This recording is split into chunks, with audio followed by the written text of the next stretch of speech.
Assalamualaikum warahmatullahi wabarakatuh. Halo semuanya, jumpa lagi di channel Sarjana IT, dan pada kesempatan kali ini saya akan mendemokan sebuah program aplikasi, yakni Sistem Informasi Kependudukan dan Bantuan Sosial di sebuah desa. Nah, sistem ini berbasis website. Nah, namun di demo kali ini saya akan mendemokannya di localhost atau hosting lokal. Nah, namun sebelum beranjak ke video tutorialnya, seperti biasa bagi teman-teman yang belum subscribe channel ini, silahkan bisa subscribe terlebih dahulu. Dan jika teman-teman menyukai video ini atau sekiranya video ini bermanfaat, silahkan klik like dan jangan lupa untuk tekan tombol lonceng agar tidak ketinggalan di video tutorial berikutnya. Baik, jadi di kesempatan kali ini saya akan sedikit mendemokan program aplikasi yakni Sistem Informasi Kependudukan dan Bantuan Sosial berbasis web pada sebuah desa. Nah, jadi sistem ini dibangun dengan bahasa pemrograman PHP dan database MySQL. Nah, di demo kali ini saya akan mendemokannya di localhost. Untuk itu saya memerlukan aplikasi paket XAMPP Control Panel. Nah, untuk XAMPP Control Panel yang saya gunakan yakni versi 3.2.2. Ya, teman-teman bisa menggunakan versi yang lain. Tentunya untuk aplikasi ini berjalan di PHP versi 5 ya. Untuk itu mungkin untuk PHP versi di atasnya seperti PHP versi 7 ataupun 8, mungkin ada beberapa kode yang harus dirubah agar tidak terjadi error. Oke, langsung saja. Di sini saya sudah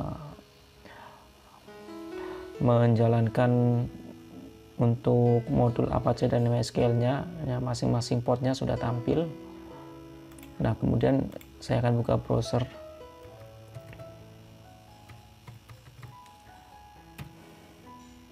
Nah, untuk sistemnya ini dengan nama SIMKBS atau Sistem Informasi Manajemen Kependudukan dan Bantuan Sosial.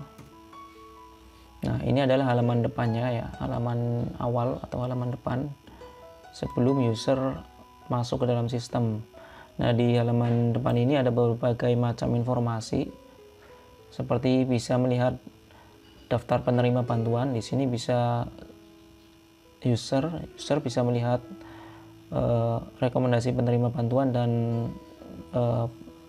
penerima bantuan itu sendiri. Kemudian bisa di filter berdasarkan dusun yang ada ya, kemudian jenis bantuannya ya. Kemudian di bawah ini ada berbagai macam informasi ya, seperti ada fitur untuk memasukkan NIK dari kepala keluarga, nanti bisa di search atau bisa dicari.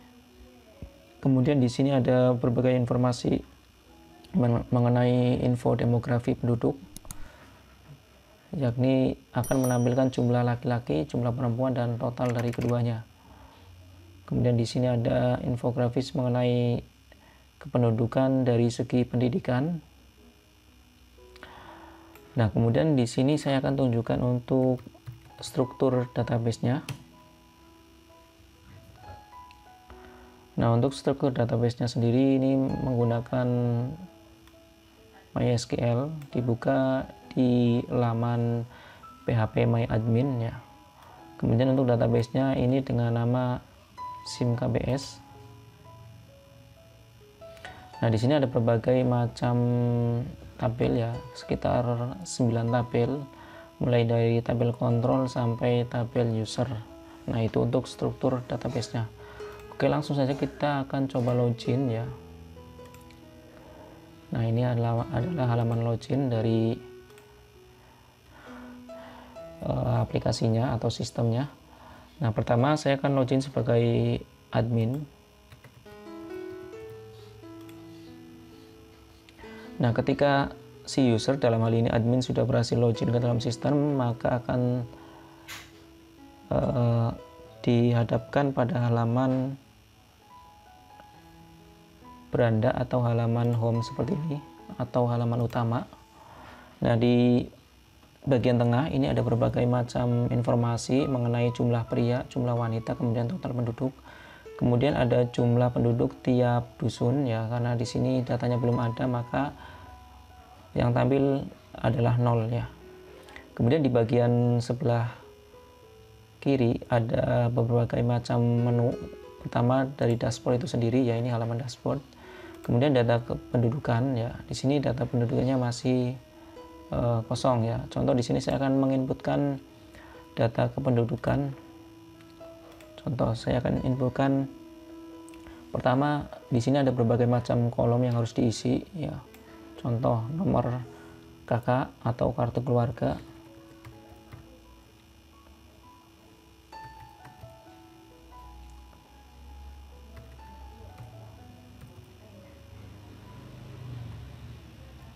Contohnya seperti ini hanya contoh saja ya. Kemudian nomor NIK atau nomor induk kependudukan.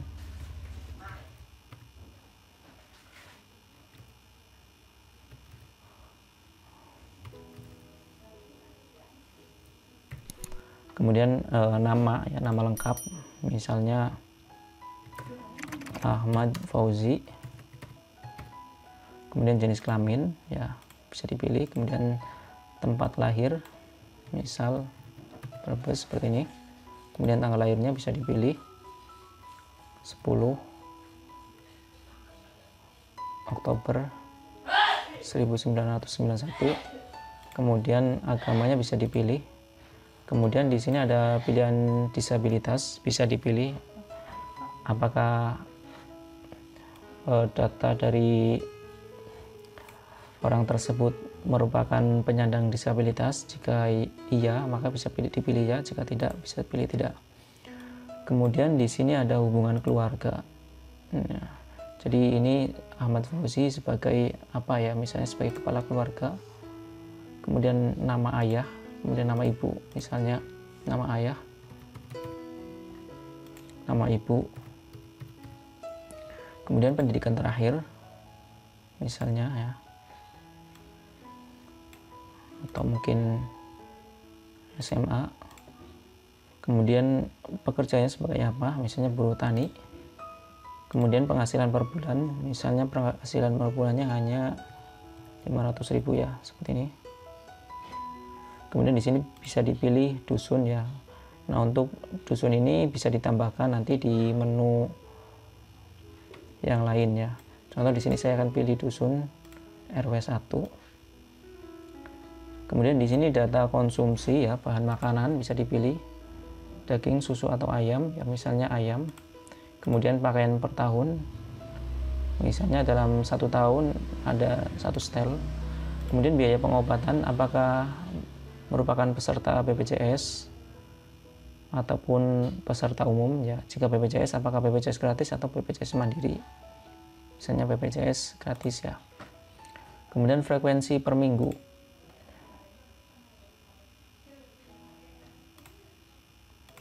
misalnya hanya 1 kali seminggu. Kemudian ini artinya frekuensi dari bahan makanan ini ya. Jadi misalnya di sini pilih ayam, maksudnya makan ayamnya itu seminggu sekali atau 2 kali dalam seminggu ya. Kemudian di sini ada makanan per hari, misalnya sehari-hari makannya berapa kali, misalnya 3 kali ya, atau mungkin 2 kali. Kemudian di sini ada data tabungan, apakah kepemilikan tabungan, artinya apakah seorang tersebut mempunyai tabungan. Jika tidak, pilih tidak. Jika iya, pilih ya. Nah, jika pilih iya, kemudian pilih di sini jenis tabungannya ada apa yang dimilikinya, kemudian harga tabungannya berapa. Namun jika tidak, di sini akan otomatis tidak bisa diisi ya. Kemudian di sini ada data bantuan ya.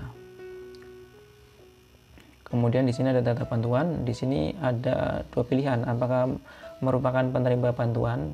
Jika tidak, pilih tidak. Jika iya, maka pilih ya.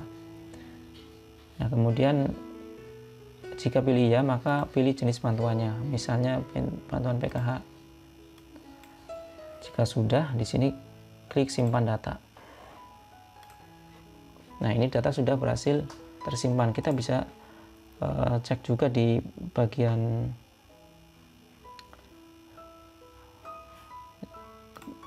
tabel kependudukan ya. Di sini sudah tersimpan di database-nya. Berikutnya di data kondisi rumah, di sini karena masih kosong, kita bisa pilih NIK. Di sini NIK yang sudah ada akan otomatis tampil. Kemudian di sini kondisi rumah ya, luas lantai apakah lebih dari 8 meter persegi atau kurang dari 8 meter persegi.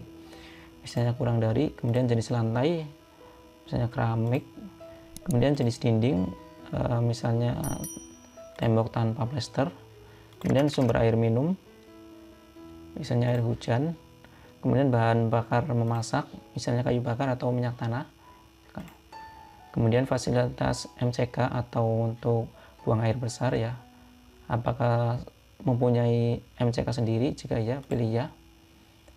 Kemudian sumber penerangan apakah menggunakan listrik atau tidak, jika tidak pilih ini, kemudian klik simpan ya. Jadi itu kurang lebih ya gambaran dari sistemnya. Kemudian di sini ada menu klasifikasi penduduk ya, di sini akan otomatis tampil jumlah keseluruhan penduduk yang ada di desa tersebut, baik dari beberapa dusun ya. Di sini juga bisa di print.